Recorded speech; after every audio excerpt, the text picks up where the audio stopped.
Hello, guys. Hello. Right, we've got quite a bit to get through. Well, I say quite a bit. I'm going to be mainly focusing on the stuff going on over the pond in the US. Uh, but before we get into that, please make sure you like the video, subscribe to the channel, get the notification bell as well to make sure you get alerted to all the new videos, and of course, share it with all your family members, your friends, everyone. You know what to do. Okay. First of all, I want to touch upon the fight that is coming up this weekend between Andy Ruiz Jr. and Chris Arreola. So Andy Ruiz, I mean, what a story anyway in general for Andy Ruiz. I mean, he's definitely already had a roller coaster career. You know, he was struggling promotionally with Bob Arum, etc., got shut out, then fought Joseph Parker. And a lot of people thought he actually won that fight for the WBO title, but ended up losing it on point. Then he had the opportunity of a lifetime against Anthony Joshua when Jerome Miller tested positive for PEDs. Came in there, huge upset, as everyone knows, one of the biggest upsets I've seen in my lifetime. An unbelievable victory. Took all the belts apart from the WBC belt. So he had 3 out of the 4 belts that AJ had accumulated. Then in the rematch, I think, let's be honest, and he admitted himself, he definitely let himself go. He was living the life too much, and Anthony Joshua just outboxed him, and he shed a bit of pounds as well in terms of muscle mass. And Andy Ruiz had put on quite a bit of weight and was quite plodding, and it was a landslide victory for the man from the UK. Now, after that and the, I guess, fallout of that rematch where he admitted himself he wasn't really at, let's say, full fitness, and also maybe mentally as well wasn't quite all in. Now, I think we've seen a lot of pictures of Andy Ruiz looking a bit trimmer. Yes, some people are saying that, he's, I guess, when you take pictures, sometimes you will hold in your gut or your belly and, you'll breathe in. So a lot of people are saying that's happening with him, which is quite funny. But I genuinely think that he has lost some weight. I mean, it shows on the scales. I think there was a picture of him where he wasn't breathing in. I don't think anyway. Look, he's still not going to be body beautiful, but at the end of the day, I don't think he necessarily needs. I think he just needs to be trimmer than he was for that second fight. And if he can be a little bit trimmer than he was for the first fight against Anthony Joshua, then that definitely will help him. The second fight, I mean, we know he definitely has to be trimmer than that. So the one thing and the only issue I've had with Andy Ruiz in the past is his feet are quite slow. Now his hands are very quick, probably the fastest hands in the heavyweight division when he's on song, realistically, but his feet are quite slow. Now, having slow feet is a bit of an issue, I think, for a heavyweight, especially someone like him who's a combination puncher. So I think going forward, he'll have to be quite careful about how he approaches fights, and I guess shedding the weight and being with the Reynosos. I think is a very, very good move. He's with top people, right? I mean, he's with the likes of Canelo, the likes of Eddie Reynoso. Ryan Garcia is in that camp as well. So they've got some really good fighters in that camp, to name but a few. But Canelo is the pound for pound king, and it looks like Andy Ruiz has been taken a little bit from Canelo as well, which is good to see. So that's only good for him. Now, in terms of the fight against Chris Arreola, I thought it's really a gimme fight. Chris Arreola is way over the hill, 6 losses, and I mean, hasn't fought since 2019. I think he's actually come out of retirement. He lost a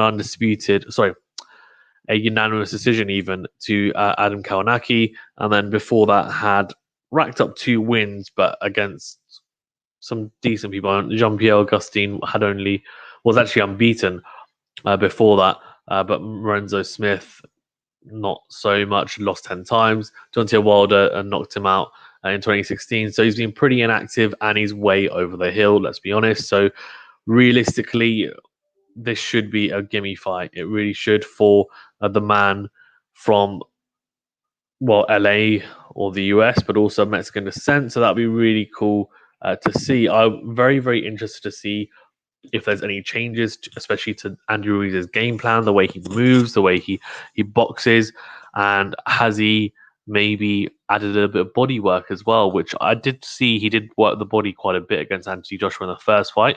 but clearly that's something that the Reynoso isn't. You can see that with Canelo, they work on body work quite a bit, and it's very effective even at the heavyweight stage. And we've seen people like, for example, Dylan White will utilize it quite a bit. That's why it's called the body snatcher. So I think the biggest thing for me is if you can get an Andy Ruiz who is up for it, he's raring to go, he's a little bit trimmer, his hands are still as quick, if not quicker, and you've actually worked on his feet as well, movement, and you've worked on a little bit of his boxing IQ and his boxing acumen, which he seems to really have because he's been a born fighter growing up, then you know what? You've got a damn good fighter in there. So let's see. I think the biggest thing actually for me is his hunger as well, because he's been there now. He's been to the mountaintop. He's clearly lost the weight, etc. But how is he mentally? Is he going to be willing to go to those depths, those deep waters against opponents? Now, we're not going to see that against Chris Arreola. I think this is going to be a blowout in the first 6 rounds, but I think it's the fight after that or the fights after that. Can he go into those deep waters? Like, for example, if he faces Deontay Wilder after that or Dylan White, if it gets rough and tough, can he really stick in there? Or will he just be like, well, I don't really need to. I've got enough money. I'm set, etc. Because I heard a lot of people saying that, look, if he manages to win another world title, he could be the next big thing in the US because he's got that very relatable personality, right? He's got that very like cuddly bear, like people were saying, personality in a way, and that's not at all to really associate with his side. It's just because he's got a very boyish face, he's got a very like charming personality, and so I think he is someone who can definitely transcend the sport, but there's a long way to go yet, and he's clearly had a taste of it, and it didn't sit well with him, so he needs to now rebuild, and he's still got a lot of time left. He's not old or anything, so let's see what he can do going forward. I think that's a fantastic. It's just fantastic. As soon as I heard him linking up with the Reynosos, I was like, that is great because they'll get him in shape, and they are getting him in shape, and also they will be really strict and regimented with him and say, look, you have to be in the gym every single day working on your craft. And that's exactly what they've done. Right, okay, then to wrap up, the last thing I wanted to touch upon over the pond was Ryan Garcia. Now, for everyone that doesn't know, Ryan Garcia has pulled out of his 9th of July fight against Javier Fortuna, apparently citing, well, not apparently, has cited managing his health and well-being, so his mental health. Said that he's been struggling quite a while with his anxiety and also panic attacks, which he's had in the past when he was younger, and apparently maybe it's reared its head once again. So he's going to be getting some help, and so that he'll come back as a better version of himself. So wants to work on himself, which is fine. Like, I don't have any issue with that at all. I mean, look, mental health is paramount. So I think anyone that's going to criticize him is just very, very silly to do so, because you don't want any boxer going in there when it's such a deadly sport at times. You don't want anyone to go in there half cocked and or half cold, and they just get cleaned up, and it's just not right. So hopefully he gets himself sorted. It's very good that at least he's working. I think there's a little bit of skepticism around it in the sense that people were saying that, you know what, if is he going to pull out of that but then be on Oscar De La Hoya's like undercard or kind of co-main event on the Triller show, fighting like another fighter, etc., and then he'll get more money from it. Now, I don't think that's the case, and I'm hoping it's not the case because, look, I mean, that would be a very bad look, but I don't think it will be. I think he is genuine about it, and I think, look, people can be skeptical, but I think you need to just look at the facts as they are. Unless something changes, then fine, you can talk about it. But for now, look, I've done a video about this as well with Venu, one of the guys on the channel, and we talked about it not just in boxing but in cricket and elite sport in general. And one good example clearly is, Tyson Fury.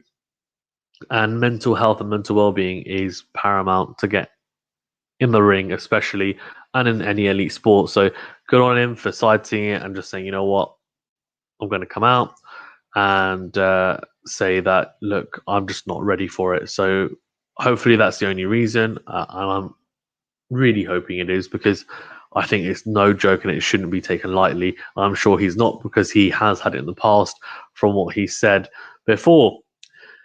So yeah, I mean, he's only good for the sport as well, Ryan Garcia. So hopefully he gets back sooner rather than later, and we see him in better spirits and better health, mentally, and we see him in some big fights, because there was obviously talks about him and Tank Davis on the Mike Tyson even hot boxing podcast, where they kind of went at it. But yeah, let's see. Clearly, maybe that was before he'd got triggered by his mental health, or maybe it was just a case of actually he was suffering it there, but it was a coping mechanism. Who knows? But I'm not a doctor, so I'm not going to self-diagnose, or I'm not going to diagnose him. But all the best to him, and hopefully he comes back. That's all from me. Guys, thank you very much for tuning in. Please do remember to like this video and subscribe to the channel if you haven't already. I really do appreciate it. And click the notification bell as well to get alerted to all the new videos.